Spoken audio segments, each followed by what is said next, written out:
Well, welcome back. So we've had a little practice um, translating statements into our logical notation while we were learning the statement operators, right, and learning the difference between atomic and compound statements. And that we'll take, once we've gotten all our compound statements broken down into just atomic statements and operators, we'll take each atomic statement and assign it a sentence letter, and then we can then break down a statement entirely into a logic language that focuses in, sort of abstracts away from the meaning of the atomic sentences and focuses in on the logical structure, which is revealed by the statement operators, right?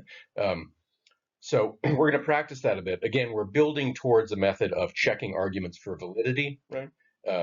But the first step is translating all your statements into the logical notation, the logical relations among them. Again, I guess this is just a review of what I just said, right? Our goal, analyze and construct arguments, right? And we're examining deductive arguments. We look for a bit at inductive arguments, but being that this is a logic class, we really focus much more on deduction. And again, a deductive argument is a good one if it's sound, right? A sound argument, you can believe the conclusion. The conclusion is guaranteed to be true in a sound deductive argument. Soundness means that the premises are true and the relationship between the premises and the conclusion is valid, right? So this was all covered in the section on arguments. And we already have a method for determining whether an argument is invalid by constructing a counterexample, right? And a counterexample is a situation. You can just dream it up and imagine it, but any situation where the premises are true and the conclusion is false. If that's possible, the argument is not valid. But the problem with the counterexample method is maybe we just weren't clever enough to dream up a counterexample, right? So if we can't think of a counterexample, maybe the argument is valid, or maybe we just haven't thought of the right counterexample. So we also have a method for directly checking for validity, right? But to do that, we need to symbolize the argument. So that's where we are. So again, we break down our compound statements into atomic statements and statement operators. Our atomic statements will be symbolized with just any uppercase English letter. So A, B, C, D, up through Z, right? And it's entirely arbitrary which letter you pick. Often, if the atomic statement is grass is green, sometimes people like to pick G, right? Because it's sort of like similarity there. But you can pick whatever you want. You could pick A, you could pick Z. It doesn't matter. The only rule is, if you have multiple atomic statements in the same argument, assign them each different statement letters so you don't have confusion among the different atomic statements. And then we have our logical connectives, which we'll translate into our symbols. So we know the symbol now for conjunction, negation, disjunction, conditional, and biconditional.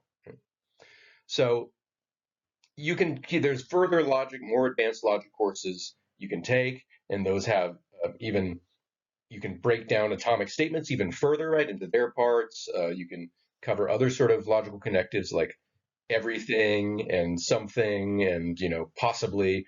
But for this class, since it's an introductory logic course, our basic units are atomic statements.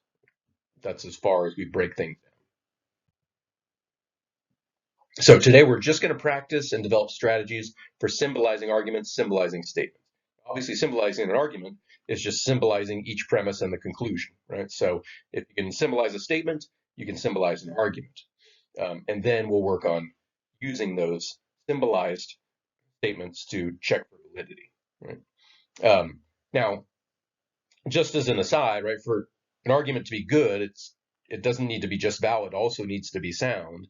And for it to be sound, it needs true premises. And determining whether a premise is true, right, is a whole another interesting area of study that we focus less on typically in logic courses. I covered a little more when I do a critical thinking class, but a lot of it is intuitive, right? One way to know if a premise is true is if you can see it, right? So Nate is wearing a plaid shirt. That's pretty straightforward. I mean, is it possible that this is like a computer generated shirt? I guess, right? Everything, it's always possible that I'm in the matrix or I'm dreaming, right? So nonetheless, we just trust perception. Typically, we assume, yeah, if I perceive that something is true, sometimes testimony, right? Testimony is often how we get truth, right? So again, I'm in a situation where I'm telling you a lot of statements, and you're supposed to accept them all as true, right? Because of the sort of relationship. They don't hire someone to teach these classes unless they're only going to give you true statements, right? And you can assume that. So testimony is good too. You read a newspaper and you presume that. So in this course, we probably won't have time to evaluate scientific claims. We will cover a little decision theory, which I think is crucial, right? So again, in introductory logic class, we focus a lot on validity and a little bit less on truth, determining the truth of individual statements. Right? We're more focused on the validity of arguments. Okay, so let's get started symbolizing, right? Here's a statement. If Sheila doesn't answer the phone, then she's either at work or she's mad at me. Okay, so the first question is this an atomic statement or is it a compound statement? How would we know? Well, if it's an atomic statement, then it doesn't have any parts that are statements. And sort of a crucial clue is, does it have any operators, right? An atomic statement is not going to have any operators. It's not going to have ands, ors, ifs, nots, right? So does this statement have any ifs, ands, or anything like that? Yeah. It starts with an if, right? So there's definitely a conditional in that statement somewhere. And there's an or right there towards the end. So there's also a disjunction in there somewhere. So this is not an atomic statement. We're going to have to break it down.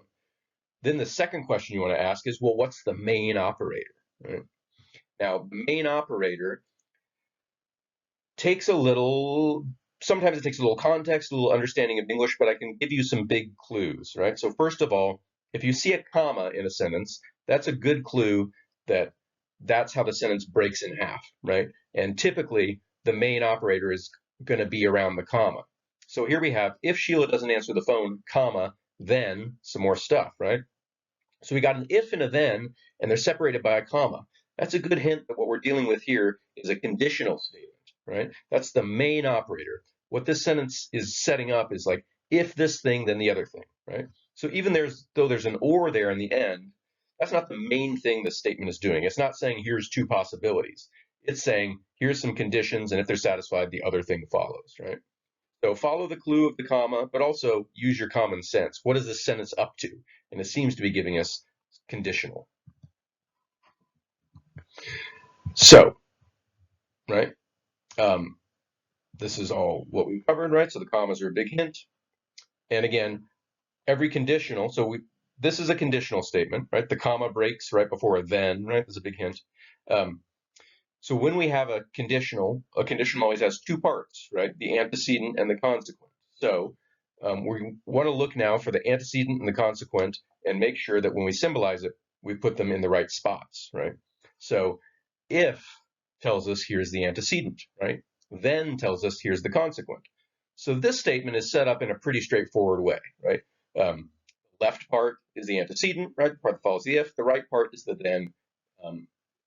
And the right part is the consequent because it follows the then. Notice in English, sometimes we'll switch things up, right?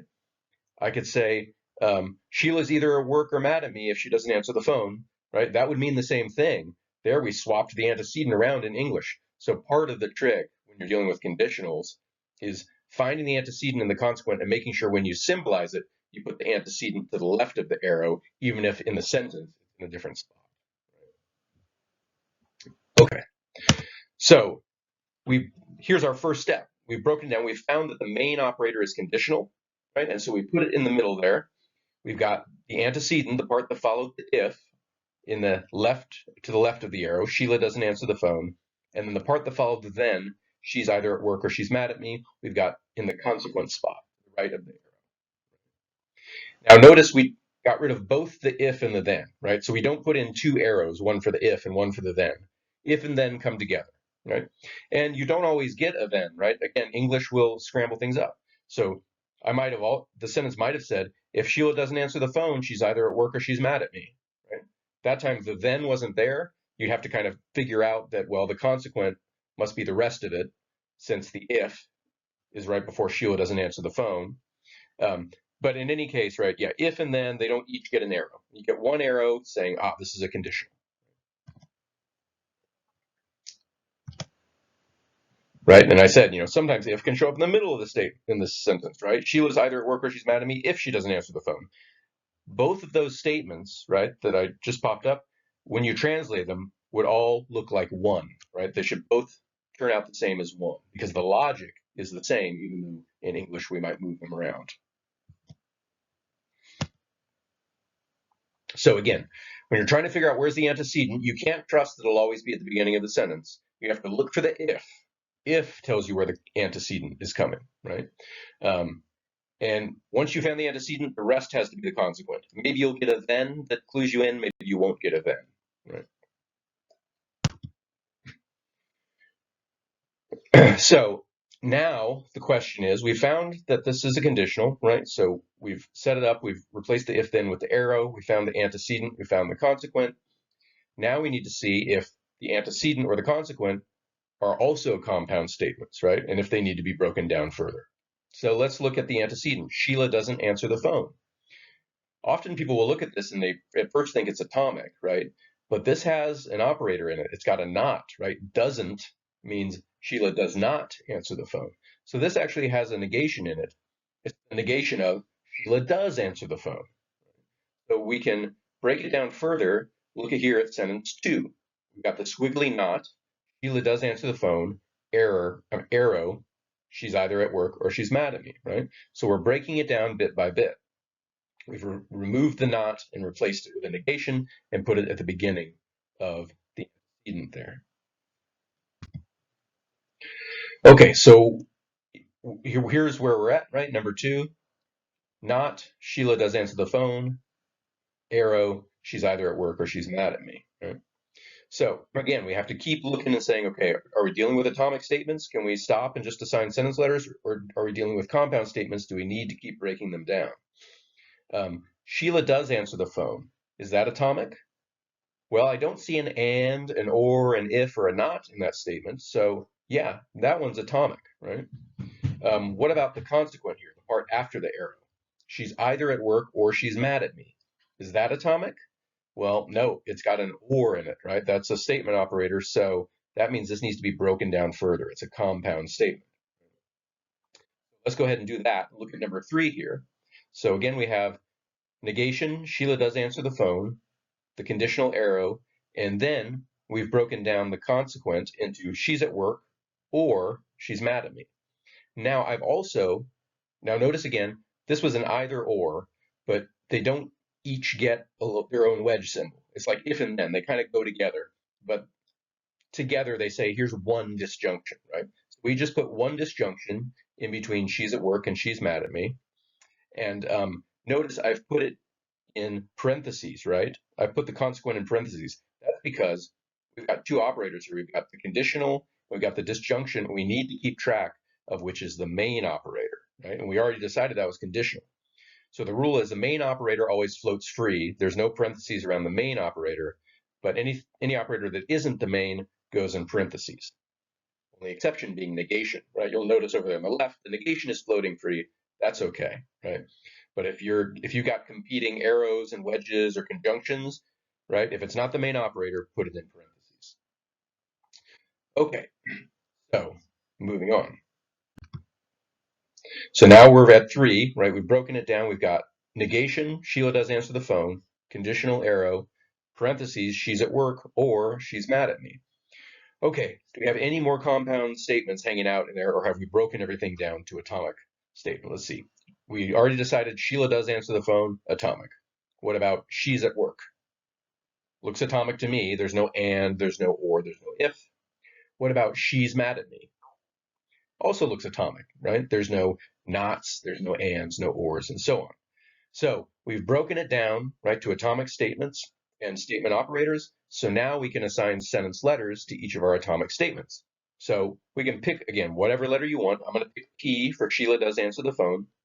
I'll pick W for Sheila is at work, and M for Sheila is mad at me. So if I swap those sentence letters out for the atomic statements, we get number 4 here. Not P, then W or M. So that is that statement completely translated into logical notation. Let's try a couple more, and you can practice more on the homework as well. Anne donated money to charity, and she encouraged Gabe to, but he didn't. So again, we first asked ourselves, is this an atomic statement? Clearly not, right? We've got an and in there, we've got a but, which remember is the same as and. So we've got two conjunctions hanging out in here. One of them needs to be the main operator. We've also got a didn't, right? We've got a not. So this is definitely compound, it's not atomic. So then the main question is, where's the main operator? Well, we've got a clue, we've got a comma, right? And right after the comma is a but, and but is an operator. It's the same as and in logic. So but must be the main operator, right? So we've got a conjunction. Now you might notice in English, it doesn't really change the meaning if you scooted that around and you decided that the other and was the main operator. That is true of logic, but in order to make everything explicit, right, and to reduce ambiguity, we're always going to pick a main operator. And I gave you the comma as a clue as to which of the conjunctions to pick.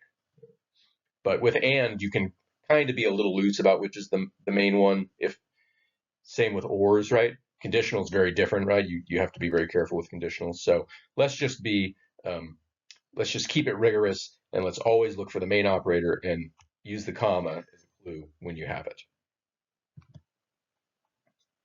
Okay. Right. So again, P and Q and S and T, logically, it wouldn't really matter which is the main connective, but let's always pick a main connective so we don't get into too much confusion. We'll go with where the comma was.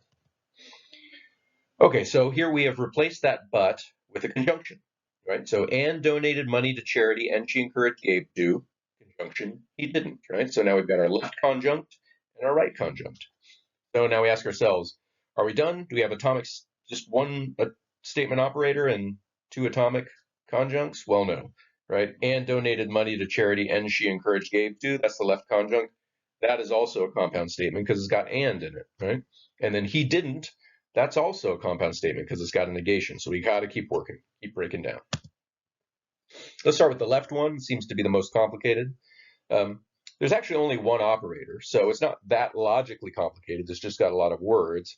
But also, right, encouraged Gabe to, if you just put that as an atomic statement on its own, it would be sort of ambiguous. It wouldn't really be a statement, right? So we'll have to fill in some information, right? We've seen that we do this in English sometimes.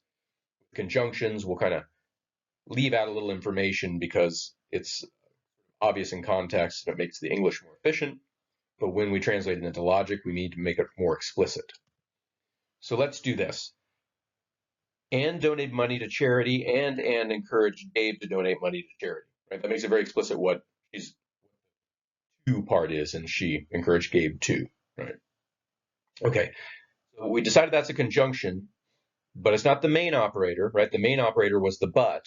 That's also a conjunction. So rather than get confused, let's make sure we put parentheses around that left conjunct, right? So Anne donated money to charity, and Anne encouraged Gabe to donate money to charity. That's all the left conjunct of the overall statement. Okay, so that's where we are so far. So can we stop? Well, not quite, right? We've still got the right conjunct, and we said that has a not in it. Okay, so we'll change that not into a negation symbol, right? So Gabe didn't donate money to charity turns into not Gabe donated money to charity, right? Remember the not, the squiggle doesn't need parentheses around it. It's special in that way. Now we are down to atomic statements and operators, so we can just start to assign sentence letters. So A, we'll call Anne donated money to charity A. We'll call Anne encouraged Gabe to donate money to charity E. We'll call Gabe donated money to charity G. We end up with this, right? So we've got our main operator is conjunction, that dot is sitting out on its own. You'll notice I switched between dot and the ampersand. That's because I don't want you to be tied to one thing. If you're on a keyboard where you can't make the dot, use the ampersand, that's fine, right? If you later in life you run into a logic problem and it had a different symbol, well, I don't want you to be like, think that you didn't learn it, right? So I'm just teaching you all the symbols because you're 99% there to understanding logic at the end of this course. Why not learn a few more symbols, right? So the dot or the ampersand is fine for conjunction, right? So we got that main operator is that conjunction, and then the left conjunct is itself a conjunction, but we put it in parentheses. We know which one's the main one. And again, right, you'll notice I'm throwing out words like antecedent, conjunct, disjunct, left and right. Those really have to get stored in your brain, right? If every time I use one of those words, it's kind of flying past you, and you're like, I don't understand it, but maybe it'll be okay. It's not going to be okay. So if if you're forgetting what conjunct means, right, or conjunction, pause this, go back, learn it, right? You got to learn it, or you'll just be totally lost in what happens. Okay, let's try one more practice, and then you can practice them on your own. Feel free to come to office hours, right, on Zoom if you need more practice, if you need my help. Feel free to ask each other in the discussion. That's what the discussion is for, too, right? It's for you to help each other out with getting it. Help the ones that are not quite getting it. The paper will be paid back to you when there's a new concept that you're having trouble with, right? So, number one, if you invite neither Mia nor Vincent to the party, then someone else will win the dance contest. All right, so compound or atomic statement? Definitely compound. We've got an if, we've got a then, we've got neither nor, which we'll see as a kind of disjunction, right? So what's the main operator here? Well, use your common sense, but also the comma is a big clue, right? We've got an if, a comma, and a then. That's the comma says this sentence breaks in half here. It's right before a then, so it looks like a conditional. So we can break it down. Let's take the if and the then, right? Take them both out, replace them with one arrow. So the antecedent of this conditional is you invite neither Mia nor Vincent to the party. The consequent is someone else will win the dance contest. The antecedent is neither nor. This is an operator. It's a kind of disjunction. It's a slightly tricky one. It's a negated disjunction. And it can actually be translated in two ways. Either way is fine. Right? So what is it saying? When we say you invite neither Mia nor Vincent to the party, you're saying you're not inviting Mia, you're not inviting Vincent, right? Neither one gets invited. So it could be a conjunction, right? Not Mia is invited and not Vincent is invited. That would be fine. Or you might translate it as a negated disjunction. So not, and then parentheses, Mia is invited or Vincent is invited. Those are logically equivalent. Basically, what they're both saying is neither one of these is happening, right? So you've got two options on how to translate it. Whatever feels the most natural to you, go ahead and do that. I'm going to use. Sorry, I paused it so I didn't have to subject you to the sneeze. My allergies are sort of killing me. Okay.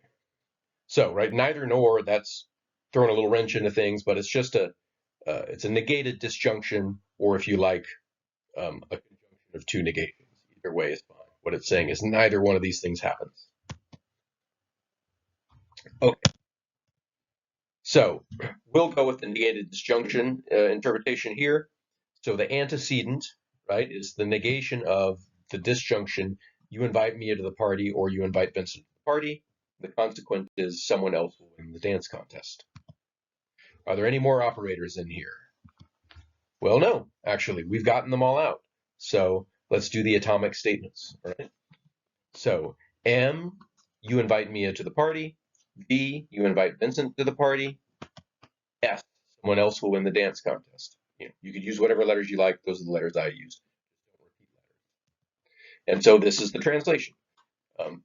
Negation of this disjunction, which is the antecedent, and then S is the consequent here. Right? Dad. So we've walked through three statements, right? It's going to require a lot of practice. I've given you homework practice. I'll post you some other, some optional practice problems as well, because again, as I'll say over and over, right? Learning logic is more like learning to play guitar or learning basketball than it is like memorizing a bunch of dates, something like that.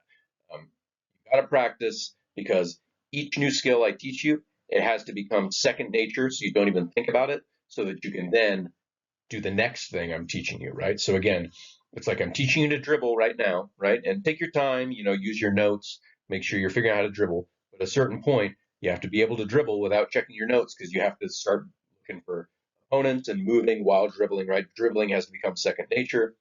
Likewise, all these logical connectives, words like conjunct and antecedent and consequent, they all have to become second nature, and then translating has to become obvious so that you can then do the next. Practice, stay in touch, post to the discussion sections if you have questions, but yeah, you got to be active with this stuff or it's not going to work. All right. So I'll see you next time.